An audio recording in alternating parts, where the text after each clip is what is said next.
70萬，整整豪資咗70萬精裝修嘅一個163平方4房3衞2廳戶型。咁呢個業主嘅話呢，就將個陽台呢封咗起身，用咗一個斷橋嘅窗嘅，都唔少錢㗎。咁呢業主都話咗啦，同呢啲地磚呢，呢啲瓷磚都成100蚊錢一塊嘅。門口熱鬧嘅位置嘅話呢，就贈送咗我哋一個嘅日富花園，呢度呢一半面積呢都係贈送嘅。咁呢個廚房嘅話呢，業主呢都係比較少開火嘅，所以呢都保養得非常之好。咁呢佢之前呢係一共有4個房間，咁而家呢佢就將佢改咗成3個房間、3個洗手間，因為呢佢將呢個房間加大咗，你可以做主人房，亦可以俾屋企啲小朋友或者長輩住一間咁大嘅房間。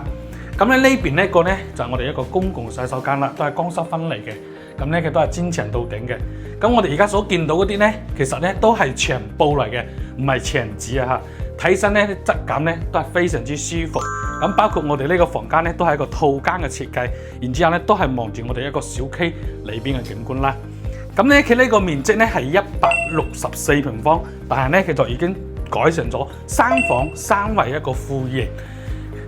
今日嘅話呢，總價只要125萬就可以攞低啦，而且呢業主仲話咗贈送一個產權車位，唔係嗰啲防空車位，係有產權證㗎。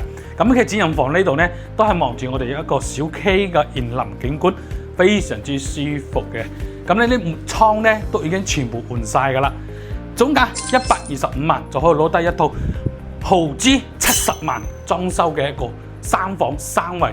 有興趣嘅歡迎喺評論區留言，帶你實地睇樓，多謝。